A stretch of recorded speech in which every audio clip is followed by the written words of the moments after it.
Conversaciones filosóficas por WIS Estéreo.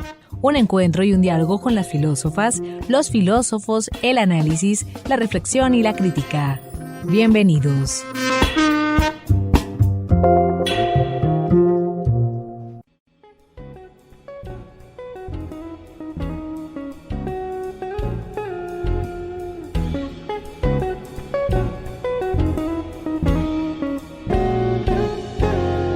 Amables oyentes, bienvenidos a Conversaciones Filosóficas desde la Escuela de Filosofía de la Universidad Industrial de Santander, un espacio de encuentro, de análisis y de diálogo, con las filósofas, los filósofos, la reflexión y la crítica.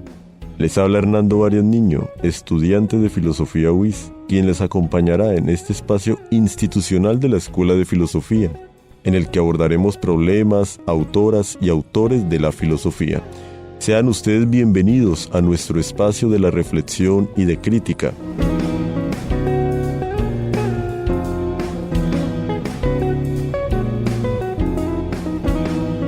En el programa de hoy nos acompañará el profesor Juan Carlos Basto Pineda, astrónomo profesional, doctor en ciencias y profesor universitario de física y astronomía, miembro del grupo Halley de astronomía de la UIS. Realizó investigaciones sobre galaxias en Alemania, Francia y Brasil. Su pasión es la pedagogía y avivar en chicos y grandes el amor por la ciencia, por los que ha llevado a cabo numerosas iniciativas con enfoque STEAM, involucrando el arte en los procesos de enseñanza-aprendizaje. Tiene 28 años de experiencia en olimpiadas científicas y un proyecto de divulgación de la ciencia con 63,000 seguidores en redes sociales, usando narrativas y estilos contemporáneos bajo el seudónimo @elgranbastini. Bienvenido, estimado profesor. Hola Hernando, muy buenos días. Muchísimas gracias por la invitación. Un saludo muy especial a la Escuela de Filosofía de la Universidad Industrial de Santander, a la emisora WIS Estéreo y a todas las personas que nos sintonizan en este momento. De verdad estamos muy agradecidos, estimado profesor, por aceptar nuevamente este reto, esta iniciativa de volver a participar en el programa. Ya con el anterior programa que se emitió, se suscitó quizás esa misma reflexión y deseo por la astronomía misma. Ahora adentrándonos ya en un plano cósmico, por así decirlo, quisiera que empezáramos este programa con la siguiente frase de Carl Sagan: lo que nos hace grandes es ver lo pequeño que somos. Estimado profesor, ¿qué podríamos decir alrededor de esta frase? Bueno, Hernando, me gustaría que las personas vuelvan a escuchar esta frase y la interioricen. Lo que nos hace grandes es descubrir lo pequeños que somos.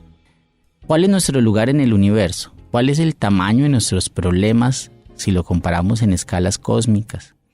Si pensamos en el tamaño de nuestra galaxia, que está compuesta por cientos de miles de millones de estrellas, es decir, cientos de miles de millones de soles, entre los cuales nuestro Sol es solamente uno más, y pensamos que el planeta Tierra es como un grano de polen girando, una roquita solitaria girando alrededor de esta estrellita entre cientos de miles de millones de otros planetas que seguramente hay en nuestra galaxia, eso suscita unas reflexiones muy, muy profundas, muy interesantes de entender quiénes somos, cuál es nuestro lugar en el universo, cómo es el universo que habitamos, qué hay más allá afuera, aparte de las cosas que nosotros vemos todos los días.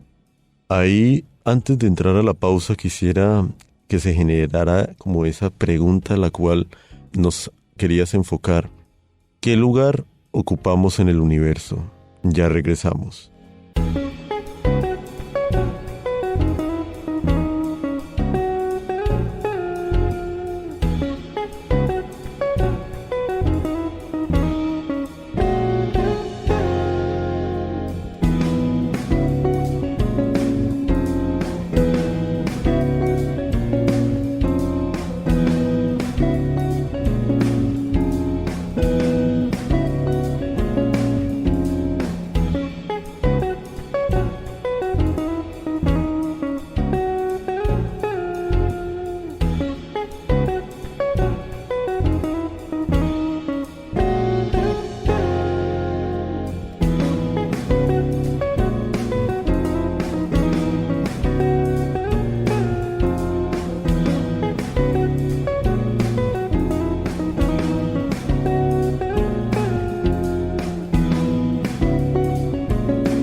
Amables oyentes, están en sintonía los 96.9 MHz WIS Estéreo, la voz de la universidad.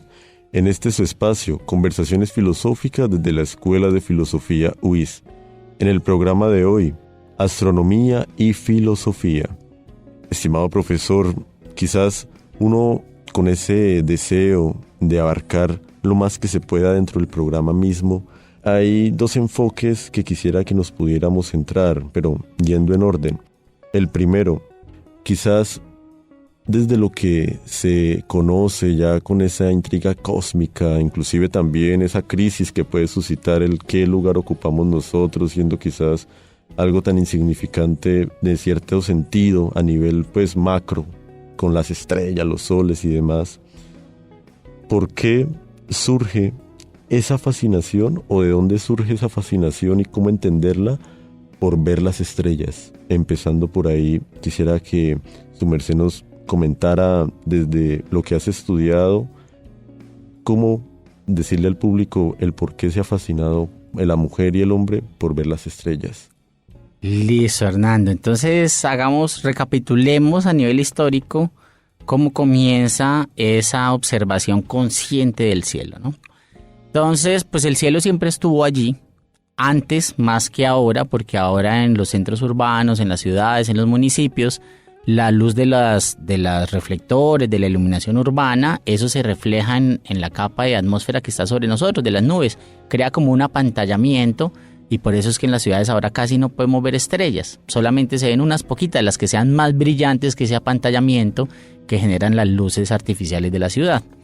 Pero en el pasado, cuando no había luz artificial, la especie humana fue evolucionando, fue surgiendo en un contexto natural del cual el cielo estrellado era una parte esencial, una parte fundamental. La mitad del tiempo estaban bajo el cielo estrellado, ¿cierto? Entonces, ¿cómo no preguntarse qué hay allí? ¿Cómo no maravillarse? Si nadie ha visto un cielo lleno de estrellas en el campo, sabe lo sobrecogedor que puede llegar a ser esa experiencia de sentir que allá afuera hay algo gigantesco, enorme, mucho más grande que nosotros. Entonces, por un lado, pues yo creo que eso causa una fascinación natural. Pero por otro lado, para los pueblos de la antigüedad, entender el cielo, o sea, entender las estrellas, era muy importante porque conociendo el cielo, conociendo las constelaciones, conociendo las estrellas más relevantes, identificándolas, se tiene un calendario natural.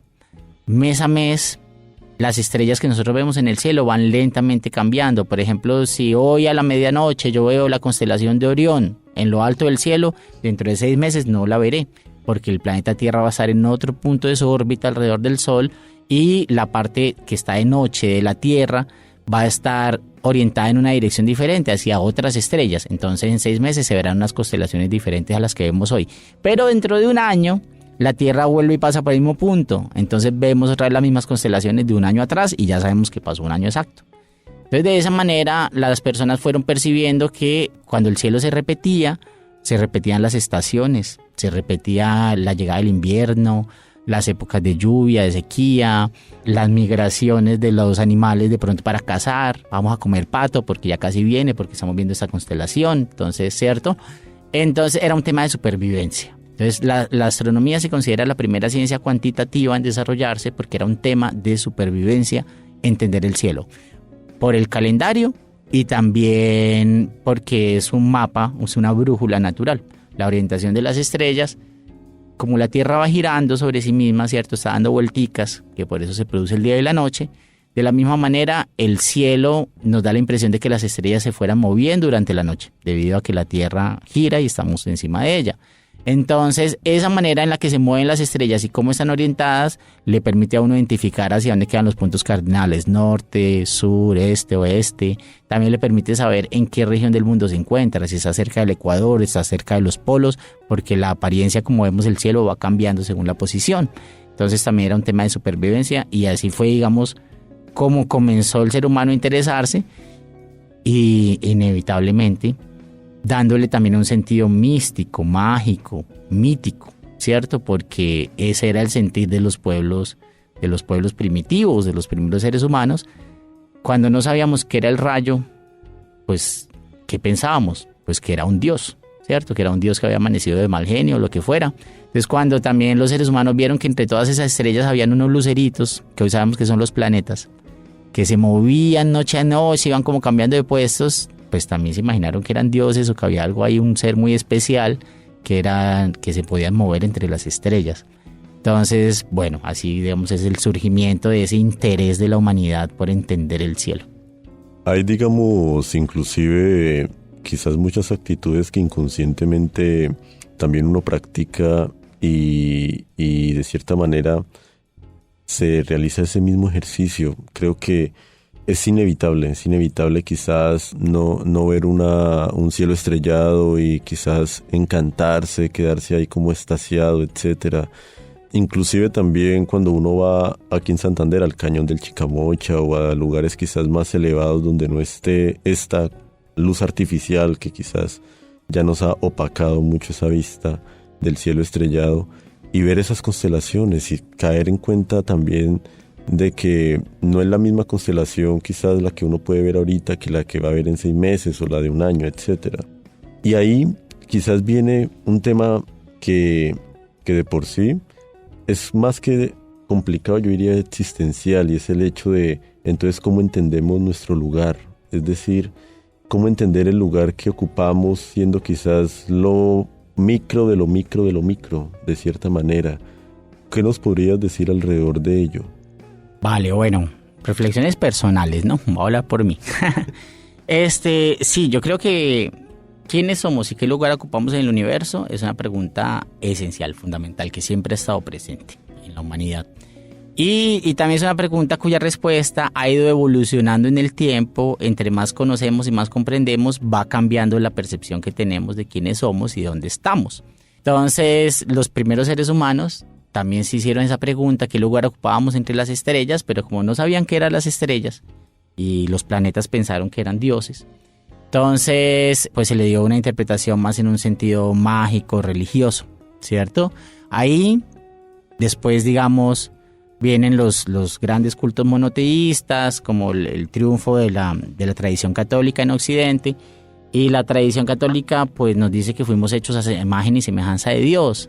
Entonces la posición natural de esa época es asumir que la Tierra es el centro del universo, porque nosotros seríamos los seres más importantes según ese entendimiento, ¿cierto? Y ahí estuvimos en el centro del universo por un buen rato, pensando que todo giraba alrededor de la Tierra, el Sol, las estrellas y lo demás, hasta que fuimos entendiendo que las estrellas en realidad eran otros soles. Y ya cuando entendimos que eran otros soles, bueno, la primera persona que se dio cuenta que no todo giraba alrededor de nosotros fue Galileo Galilei, que es el padre de la astronomía moderna. Hace 400 años adaptó el catalejo que usaban los marineros para convertirlo en el telescopio, permitiendo enfocar objetos mucho más distantes, que son los objetos celestes.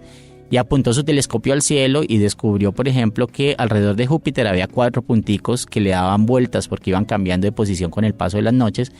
Y hoy sabemos que son las 4 lunas principales de Júpiter, las 4 lunas galileanas, en honor a Galileo se les llama así, las más grandes. Por eso se pueden ver con cualquier telescopio pequeño porque reflejan suficiente luz. Entonces, Galileo fue el primero que las vio y se dio cuenta que le daban vueltas era a Júpiter, no a la Tierra. Por eso fue que Galileo ya iba poniendo un piecito ahí en la hoguera. Eso desafiaba pues la tradición establecida y pues era una herejía, ¿no? Porque la tradición era en base a la religión, no a un conocimiento científico. Entonces empieza a cambiar esa percepción. Ya luego con las leyes de Kepler y la mecánica de Newton ya entendimos que los cuerpos del sistema solar realmente eran orbitando al Sol, que se podían explicar matemáticamente, que cometas y planetas eran simplemente cuerpos con masa que sentían una fuerza gravitacional y que se podía explicar matemáticamente, calcular las órbitas, los tiempos de duración y todo. Así que ya pasamos a otra comprensión de que, bueno, hay otros lugares en el universo parecidos a este, planetas, no sabemos muy bien qué hay allá, pero ya sabemos que la Tierra no es como el mundo, no es la Tierra, el universo es más grande. Ya luego empezamos a entender que las otras estrellas también son soles. Hoy en día sabemos que alrededor de las otras estrellas también hay planetas y que solo en nuestra galaxia hay más de 100.000 millones de estrellas, todas con planetas a su alrededor. Entonces ya empieza a poner nuestro planeta en la perspectiva como simplemente un puntito minúsculo, un grano de polen, como yo decía en el otro programa, girando alrededor de una estrella promedio, una estrella del montón, como otros cientos de miles de millones de estrellas. Y eso sin contar luego que todas esas estrellas que yo menciono están en nuestro vecindario, que se llama la Vía Láctea, que es la galaxia de la Vía Láctea. Es como una isla flotando en el universo, compuesta por todos esos soles y planetas. Pero así como esa isla, nosotros ya hemos observado al día de hoy con los grandes telescopios, ya descubrimientos de hace un siglo para acá, digamos, que hay cientos de miles de millones de otras de esas islas que llamamos galaxias, todas a la deriva vagando por el universo, cada una de ellas con cientos de miles de millones de soles y planetas a su alrededor. Entonces así ha ido cambiando la percepción que tenemos de quiénes somos y qué lugar ocupamos en el universo. Quizás por eso mismo esa visión mítica, mitológica, inclusive fantástica, se deriva de esa misma fascinación y quizás nos ha dado inclusive ese mismo sentido por lo que somos. Hay como muchas, en la tradición también histórica, las visiones de los antiguos pueblos también. Quizás uno también menciona mucho los griegos, también los persas, los babilonios, inclusive muchos nombres de las estrellas como las galileanas también, y en este caso las de las más antiguas y antiguas. Quisiera, digamos, que pudiéramos ver esa reflexión que muchas veces inclusive uno la suele ver ya mercantilizada, por ejemplo, en la misma televisión. Entonces, que por ejemplo, que la alineación de las estrellas van a definir, digamos, algún comportamiento, pues, digamos, creería, no sé, su merced, profe, me corregirá. Por ejemplo, la única estrella que quizás puede tener incidencia, aparte del Sol en la Tierra, puede ser la Luna, en las mareas y en la misma dinámica del mar. De ahí, de cierta manera, sí sería como un mito, ¿no? Todo el tema del toda esta de creencia, quizás, de ver que más allá de la fascinación por ver las estrellas, creer que haya alguna incidencia en nuestras vidas. Bueno, sí. Ese es un tema un poquito polémico porque ese imaginario sigue todavía muy presente en la sociedad. O sea, las sociedades humanas no hemos abandonado todavía el relato mágico del universo. Como que eso es algo que todavía genera mucha fascinación en el espíritu humano. Entonces, el tema del desarrollo de la astrología, que es a lo que te refieres, al principio astronomía y astrología eran inseparables, porque las personas querían entender mejor el movimiento de los astros para calibrar esos calendarios y para calibrar esa brújula natural que es el cielo estrellado. Pero mientras lo hacían, como también tenían esa interpretación mágica del mundo, pues estaban interpretando que había dioses o cosas. Cuando aparecieron los cometas y la gente no sabía lo que eran, una estrella que aparece de la noche a la mañana, pues ellos lo veían como una estrella, no es una estrella, un cometa, con una cola luminosa. A veces hubo cometas tan brillantes en la antigüedad que se veían iluminados a pleno día. A pleno día ver una estrella brillando ahí en el cielo aparte del sol y con una cola luminosa. Entonces, pues eso, como la gente no sabía explicarlo, vuelvo al ejemplo de la lluvia. Cuando las personas no sabían qué era la lluvia o el trueno, pues interpretaban que era un dios. Hoy en día nosotros sabemos que los planetas no son dioses, sabemos que son rocas o bolas de gas gigantescas, que de hecho ya hemos ido hasta allá. Hemos puesto robots en la superficie marciana, hay por lo menos como 10 robots que hemos enviado a lo largo de las últimas décadas, que han tomado muestras, que nos han enviado fotos, señales, análisis de la composición de los suelos. Entonces, creer en el siglo XXI que si Marte está en la casa de Acuario voy a encontrar el amor, puede ser muy bonito, pero no tiene mucho fundamento científico, porque Marte no es un dios, no hay nada sobrenatural en que Marte se encuentre en la casa de Acuario, es solo un accidente desde el punto de vista de la Tierra en ese momento. Marte y la Tierra, dos planetas en su órbita, se alinean por unos días como apuntando hacia donde hay otro grupito de estrellas que llamamos aquí la constelación de Acuario, que tampoco es real, porque esas estrellas de cualquier constelación, desde la Tierra, como no percibimos la profundidad, las estrellas están demasiado lejos, vemos un conjunto de punticos y nos inventamos una figura. Eso es una tendencia muy natural del ser humano, buscar patrones, y eso le ayuda a recordar cosas y es muy útil.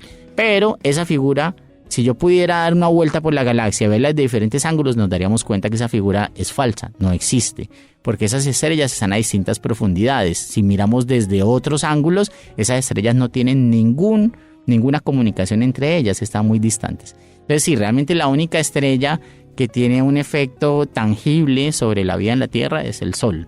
El Sol, y al Sol le debemos todo, porque el Sol es la fuente de energía que mantiene todo el movimiento en la Tierra.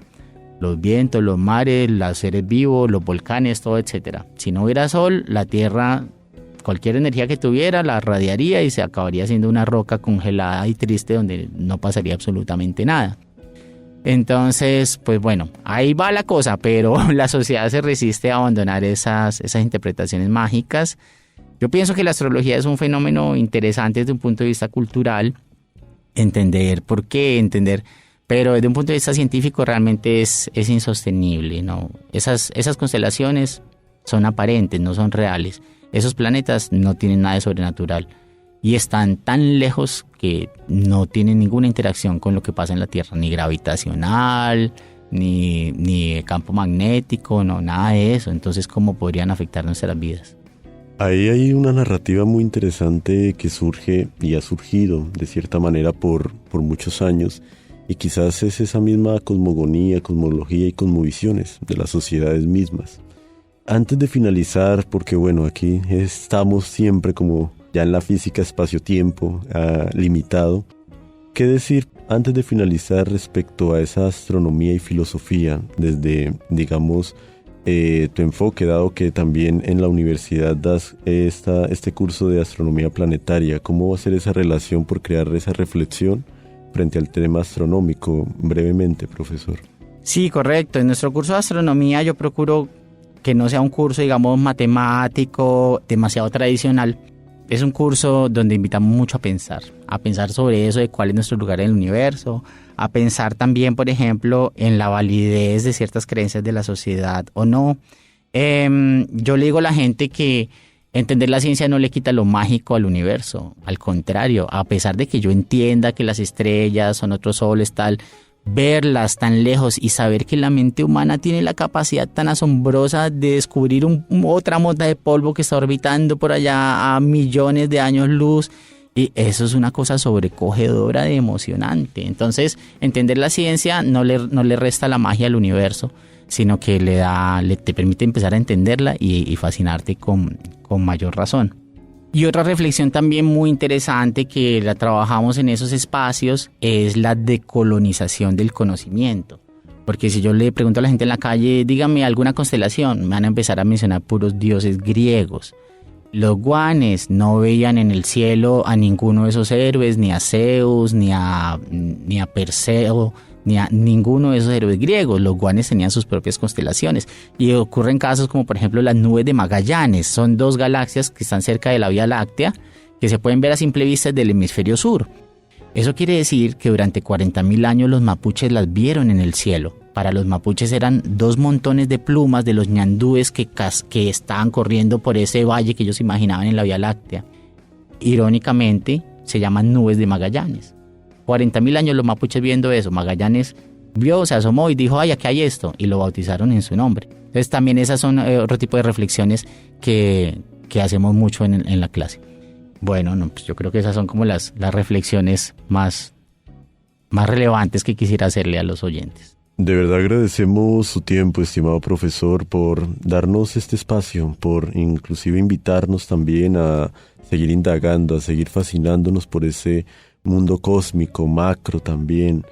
Ahí estamos pendientes también de cualquier otro programa que pueda surgir y bueno, por brindarnos estos valiosos aportes para nuestra reflexión y la crítica. Esperamos nuevamente contar con su participación en nuestro espacio. Hernando, mil gracias por la invitación, siempre muy contento de estar aquí conversando y bueno, un saludo muy especial para todas las personas que nos acompañaron hoy. Gracias por su sintonía. Los invitamos a una nueva edición del programa institucional de la Escuela de Filosofía UIS. Con ustedes hasta este momento les acompañó Hernando Arias Niño.